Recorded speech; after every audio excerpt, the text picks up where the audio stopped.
Hello दोस्तों, good morning. आप लोग कैसे हैं? आज हम लोग सबसे इम्पोर्टेंट टॉपिक ज्योग्राफी का है, जिसके बिना अब ज्योग्राफी पढ़ना है क्या, उसको सीखना भी मुश्किल है। तो आज हम लोग उस टॉपिक को डिस्कशन करेंगे। उस टॉपिक का नाम है कि अक्षांश रेखा यानी लेटीट्यूड।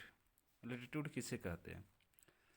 अब मान के चलिए कि अभी से लेकर यानी कि हम लोग जब ज्योग्राफी स्टार्ट नहीं हुआ था, चाहे जब दुनिया के यानी कि विस्तार जब हो रहा था, उस समय ढूंढिए कि कोई लोग जंगल में अगर गुम हो जाए या खो जाए, तो उसे कहीं अपने जो वास्तविक लोकेशन है वहाँ पर कैसे पहुँच पाएगा। कितना दुर्लभ उस समय रहा होगा, कितना तकलीफ रहा होगा, मुश्किल रहा होगा उस जगह को ढूंढने को। मान लीजिए कि हम दोनों या हम लोग कहीं घूमने गए, किसी ने जंगल में खो गया, तो खो जाने के बाद वो व्यक्ति कैसे अपने निश्चित स्थान पर पहुंच पाएगा। तो सोचिए उस समय कैसे लोग आता होगा, जो जहाँ भटक गया वहीं रह गया, जो जहाँ चला गया वहीं रह गया, तो वो वापस आना उसको मुश्किल हो जाता, आ भी नहीं पाता था बहुत लोग।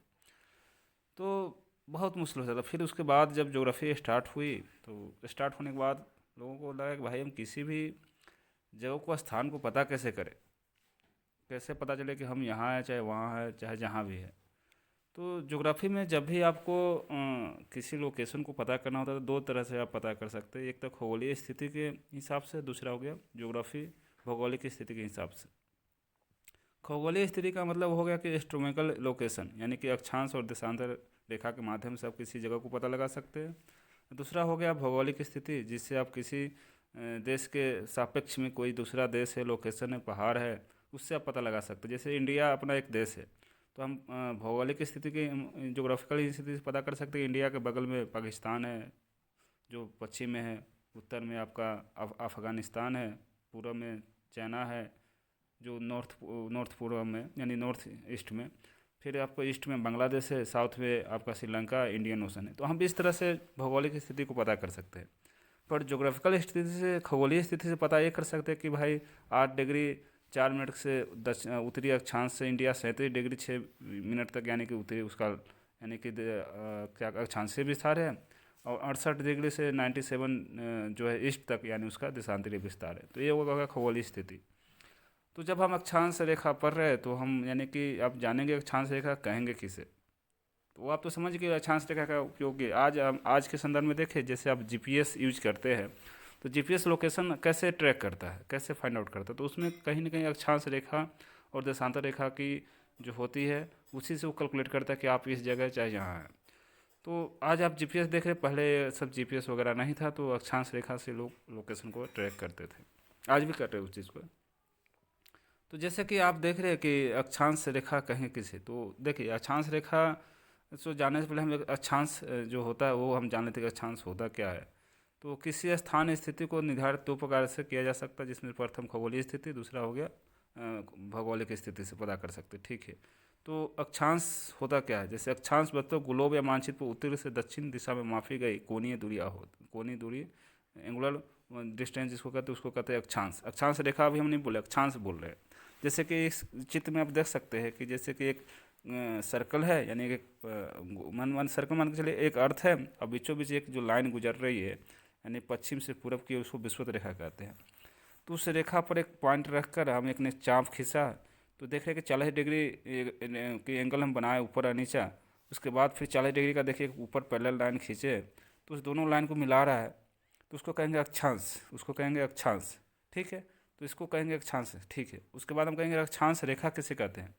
तो अक्षांश रेखा जैसे कि आप मानते हैं कि जैसे ग्लोब या मानचित्र पर पश्चिम से पूर्व दिशा में खींची गई रेखाएं जो समान अक्षांशीय कोण को मिलाने वाले स्थानों को मिलाती है, उसे अक्षांश रेखा कहलाती है। जैसे कि आप मान लीजिए, जैसे कि एक रेलवे ट्रैक आप देखे होंगे कि रेलवे ट्रैक जैसे दो पैरेलल लाइन चल रही है, हमेशा पैरेलल लाइन चल रही है। तो देखें कभी वो रेलवे ट्रैक के जो पटरियाँ होती है वो कभी आपस में नहीं मिलते हैं। तो उसी प्रकार से जो ग्लोब पर या मानचित्र पर जो लाइन पूरब से पश्चिम की ओर ड्रॉ खींची रहती है, यानी लेटी हुई होती है, उसको कहेंगे अक्षांश रेखा। इसको साधारण भाषा में समझे तो जैसे कभी नहीं मिलेगा आपको, जो दो अक्षांश रेखाएं कभी आपस में नहीं मिलेगा। जैसे रेलवे ट्रैक हमेशा कभी नहीं मिलेगी, उसी तरह से रेलवे जो वैसे उसी तरह से आपको जो अक्षांश रेखा कभी नहीं मिलेगी। उसके बाद बता रहे हैं आपको, जैसे कि आप मैथ में पढ़े होंगे कि दो पैरेलल लाइन मतलब कि दो आपस में यानी आमने सामने। जैसे मैं मान लीजिए कि एक एक रोड रोड है, रोड के पूरा एक किनारे पर आप चल रहे हैं और रोड पर एक किनारे पर दूसरा व्यक्ति चल रहा है, दोनों आपस में चले जा रहे हैं, तो कभी वो व्यक्ति आपस में मिलेगा नहीं। जैसे रेलवे ट्रैक को देखिए, तो ये पैरेलल लाइन मतलब कि ग्लोब या मानचित्र पर ये रेखा खींची गई, कोई अर्थ पर किसी कहीं जगह खींची गई नहीं रेखा है। तो इसको आप ये मत समझिए कि नहीं नहीं कोई किसी के खेत में रेखा खींची होगी, नहीं, एक सिर्फ मानचित्र पर और ग्लोब पर ही रेखा खींची जाती है, ताकि लोग को लोकेशन पता करे, किसी स्थान की पता करने के लिए रेखा खींची गई है। तो अब अक्षांश रेखा क्या कहेंगे, तो दो वह रेखा या वह लाइन जो मानचित्र ग्लोब पर पश्चिम से पूर्व की ओर खींची जाती है, उसे हम अक्षांश रेखा कहेंगे। ठीक है, जो आपस में हमेशा पैरेलल होते हैं, समांतर समानांतर होती है, तो ये रेखा हो गई आपका अक्षांश रेखा।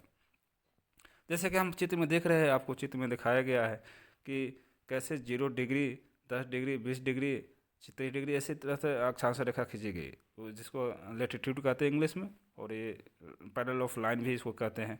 तो ये हो गया। जैसे कि दूसरा ग्राफ में देख सकते हैं कि आप एक लेटा हुआ जैसे मानचित्र है, तो ये जो हमेशा आप देखेंगे जो लाइन होगी हमेशा लेटा हुआ होगा, हमेशा कभी भी कहीं भी देखेंगे लेटा। अब जब हम नेक्स्ट क्लास में बात करेंगे तो आपको एक दो कंसेप्ट हम दिखाएंगे ऐसा, कोई कभी भी आप अक्षांश रेखा या देशांतर रेखा भूल नहीं पाएंगे आप। तो नेक्स्ट वीडियो में जब हम देशांतर रेखा की बात करें, उसके बाद हम फिर बात करेंगे कितनी अक्षांश रेखा अर्थ पर होती है, मानचित्र पर कितनी होती है, सबसे लंबी कौन सी होती है, सबसे छोटी कौन सी होती है, फिर कहाँ कैसे काउंट करना है, ये सारी बात पर हम चर्चा करेंगे।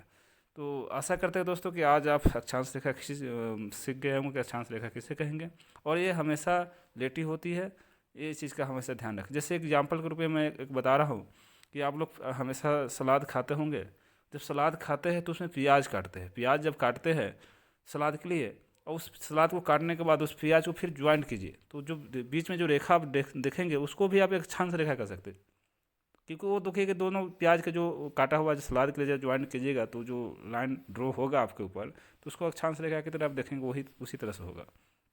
और एक एग्जांपल बता रहे, जैसे आप लोग संतरा खोलते हैं, संतरा जब खाते हैं चाहे माल्टा खाते हैं, तो जब संतरा को ऊपर वाला छिलका जब हटाते हैं, उसकी जो खोपड़ी हटाते हैं जिसको कहते हैं, वो हटाने के बाद देखेंगे जो लाइन खड़ी होती है उसको लॉन्गिट्यूड कहेंगे। तो फिर हम जब लॉन्गिट्यूड पढ़ेंगे तो फिर बताएंगे कैसे। तो ये चीज़ का ध्यान रखें, अक्षांश रेखा हमेशा लेटी होगी जो पूर्व से पश्चिम की ओर खींची जाती है, नहीं पश्चिम से पूर्व की ओर, और देशांतर रेखा हमेशा खड़ी होगी जो एकदम, यानी कि संतरा के जब देखेंगे छिलेंगे छिलका तो एकदम खड़ी जैसी लगी, उसे देशांतर रेखा आप देख सकते हैं।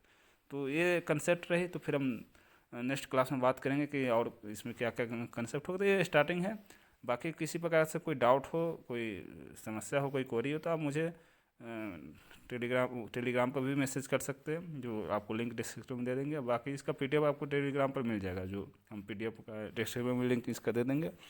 और कोई कमेंट हो, कोई क्वेरी हो तो आप कमेंट करें, और आप लोग किस टॉपिक को वीडियो चाहते हो वो भी बताइए, फिर हम उस पर बनाएंगे। तो आज के लिए इतना ही रखते हैं, फिर हम नेक्स्ट क्लास में लॉन्गिट्यूड क्या होते सीखते हैं, फिर हम बताएंगे कैसे कैसे हमको अपने लोकेशन पता करेंगे, और कैसे कैसे हम ट्रैक करेंगे। आप भी पता कर सकते हैं किसी देश का लोकेशन, किसी जगह का लोकेशन, तो हम इस चीज़ आप सिखाएंगे नेक्स्ट क्लास में। ठीक है, आज के लिए इतना ही, ठीक है, ओके बाय, टेक।